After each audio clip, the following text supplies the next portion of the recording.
Voici une vidéo pour comprendre la proposition subordonnée relative. Nous allons voir ça en 3 parties. D'abord, qu'est-ce que c'est puis à quoi ça sert. Ensuite, deuxième partie, comment ça marche. Et la troisième, un exercice corrigé pour bien comprendre. Allez, on est parti. Alors, qu'est-ce qu'une proposition subordonnée relative et aussi à quoi ça sert? Ici, je vous ai mis un exemple. J'adore ce chat roux. Dans cette phrase, il n'y a pas de proposition subordonnée relative.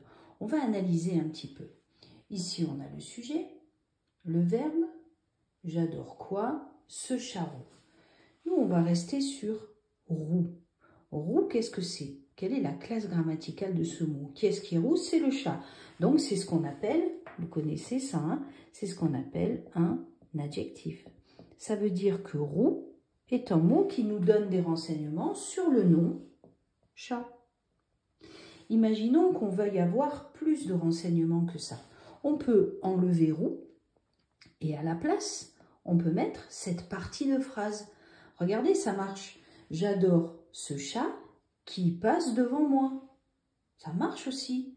Qu'est-ce qui passe devant moi? C'est le chat. Qui passe devant moi, c'est une partie de phrase qui contient, vous avez vu, un verbe conjugué qui nous donne aussi, comme l'adjectif, des renseignements sur le nom, sur le chat. Eh bien, ce que vous voyez là, qui passe devant moi, c'est ce qu'on appelle la proposition subordonnée relative, PSR. Alors, finalement, c'est un peu comme un adjectif. Ça nous donne des renseignements sur le nom. C'est pour ça que l'adjectif, la proposition subordonnée relative, font partie de ce qu'on appelle les expansions du nom, c'est-à-dire qui nous donnent des renseignements sur le nom. Donc aujourd'hui, nous, on va voir ça. Une proposition, c'est une partie de phrase qui contient un verbe conjugué. N'hésitez pas à aller voir mes vidéos sur les propositions si tout ça n'est pas très clair pour vous. Alors, ce qui est très intéressant, c'est que vous voyez, cette proposition subordonnée relative commence par le mot « qui ». Alors là, c'est pas n'importe quel mot, c'est ce qu'on appelle en fait un pronom relatif. Il y en a plusieurs. Ici, je vous ai mis vraiment ceux qu'on emploie beaucoup. Qui, que, quoi, dont, où, et aussi les pronoms relatifs composés de plusieurs choses. Lequel, laquelle, lesquels, après on va l'accorder, auquel au pluriel, etc. Alors justement, on les accorde les pronoms relatifs, mais on les accorde avec quoi? Eh bien en fait, on va les accorder avec le nom chat. Ça veut dire que on va choisir le pronom relatif qui s'accorde en genre et en nombre avec chat. N'hésitez pas à regarder ma vidéo sur le genre et le nombre si ce n'est pas clair pour vous. Donc là, du coup, qui passe devant moi, qui complète le nom chat. On dit qu'il est complément de l'antécédent chat. Oui, une proposition subordonnée relative a toujours un antécédent qui est un nom commun. Vous savez, ante en français, ça veut dire avant. Donc, on va regarder le mot qu'il y a avant. Donc ici, la nature de la proposition, c'est-à-dire la classe grammaticale, eh bien, c'est proposition subordonnée relative. C'est une expansion du nom, elle fait partie du groupe nominal. Et la fonction, c'est-à-dire le rôle qu'elle va jouer dans la phrase, c'est complément de l'antécédent chat, parce qu'elle complète un nom. C'est son rôle en fait. Elle nous donne plus d'informations sur le nom. Alors, on va donner en fait ici, je vais vous donner un deuxième exemple, une autre phrase. Regardez, là je vais écrire les livres que j'ai lus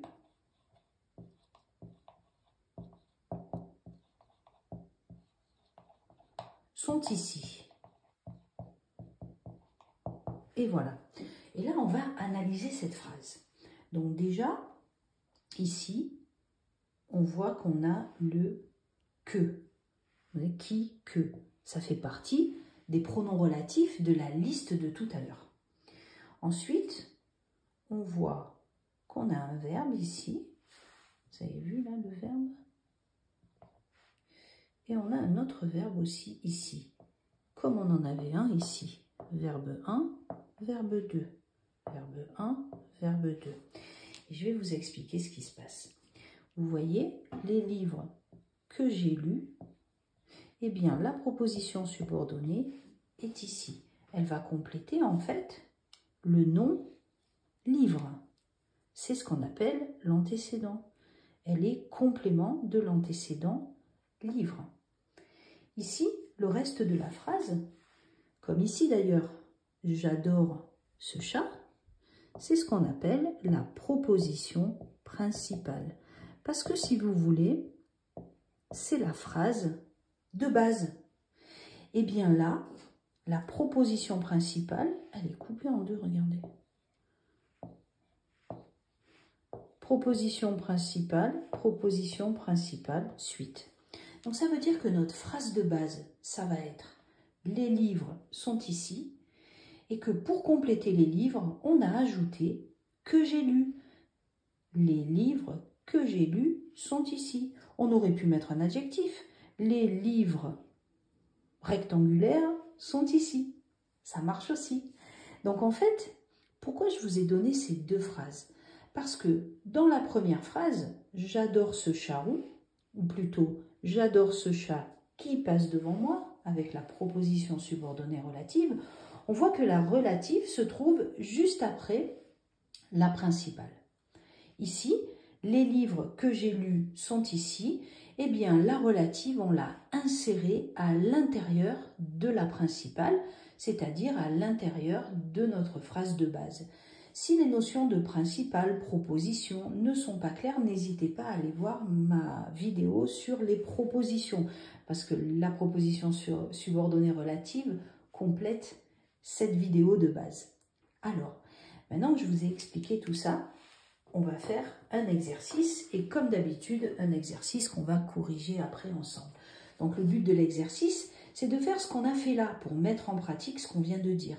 Par exemple, ici, dans l'exercice, pour chaque phrase, vous devrez mettre des crochets autour de la proposition principale et mettre des crochets autour de la proposition subordonnée.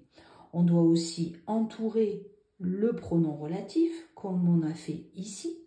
Donc on dit que le pronom relatif introduit la proposition subordonnée. Ça veut tout simplement dire que c'est le premier mot de notre subordonné. Donc pour trouver les subordonnés, facile, hein, vous cherchez les pronoms relatifs. Ensuite, on va souligner les verbes de la phrase et on va entourer le nom. Allez, c'est parti. Regardez, je vous ai préparé un exercice ici. Donc là, vous pouvez couper la vidéo, faire ça tranquillement à la maison. Alors, soit vous le faites à l'oral, hein, soit vous réécrivez les phrases et vous le faites à l'écrit. Et on se voit de suite pour la correction. Allez, on est parti. Donc là, en fait, qu'est-ce qu'on a? Il a un objet auquel je suis attachée. Alors là, déjà, regardez un peu, on a vu auquel. Ça, c'est un pronom. Ça veut dire que notre proposition subordonnée commence ici. Je vais essayer de regarder un peu où sont les verbes. Il a un objet, ah ben là c'est A, verbe numéro 1, auquel je suis attaché, verbe numéro 2. Deux verbes, deux propositions. Allez, on met les crochets autour de la proposition principale, c'est-à-dire notre proposition de base qui toute seule veut dire quelque chose. Il a un objet, ça veut dire quelque chose. Auquel je suis attaché, ça veut rien dire. Elle est accrochée à celle-ci. Donc, de base, c'est ça. Proposition principale. Et la proposition subordonnée, elle est ici, auquel je suis attaché. Proposition subordonnée relative, parce qu'elle complète l'antécédent objet, qui est un nom. Et voilà. La pluie qui tombe me rend triste. Allez, on est parti. Alors, les verbes. Alors déjà, le pronom relatif, c'est qui. Donc, la proposition va commencer là. Alors, ici, j'ai mon verbe. Et ici, j'ai un autre verbe. Alors, la phrase de base, ma proposition principale. La pluie qui tombe me rend triste, la pluie me rend triste. Ah, c'est ça. Ça, c'est ma phrase de base. Elle est coupée en deux et la proposition subordonnée, en fait, elle est insérée à l'intérieur. Qui tombe? Qu'est-ce qui tombe? C'est la pluie, c'est le nom. La proposition subordonnée complète le nom. Elle est complément de l'antécédent pluie. Proposition subordonnée relative. Allez, on continue. C'est la leçon dont nous avons parlé. Alors, le pronom relatif, il est là. Donc, ça veut dire que notre proposition relative commence ici. Alors, ma proposition principale, ma phrase de base. Pour ça, il faut que je trouve son verbe. Alors, c'est, ça c'est un verbe. Avons parlé, ça c'est un autre verbe. C'est la leçon. Ah, ben ça veut dire quelque chose, ça, c'est la leçon. Donc, c'est la phrase de base. Proposition principale. Dont nous avons parlé, ben ça complète la leçon. Donc, c'est la proposition subordonnée relative. Et l'antécédent, le nom qu'elle complète, c'est leçon. Et Léa reçoit des copines qu'elle a invitées. Allez, combien de verbes, combien de propositions? Verbe, à inviter, verbe. 2 verbes, 2 propositions. Ma phrase de base, ma proposition principale. Et Léa reçoit des copines, les copines. Ça veut dire quelque chose, ça. Donc ça, c'est ma proposition principale. Le pronom relatif, c'est QU apostrophe. C'est le que, hein, que elle a invité, mais en fait, c'est contracté en QU apostrophe. Et du coup, ici, ma proposition subordonnée commence. Et son antécédent, qu'elle a invité, on parle de qui? On parle des copines. C'est le nom, c'est l'antécédent. Proposition subordonnée relative, c'est sa nature. Et sa fonction, c'est complément de l'antécédent copine.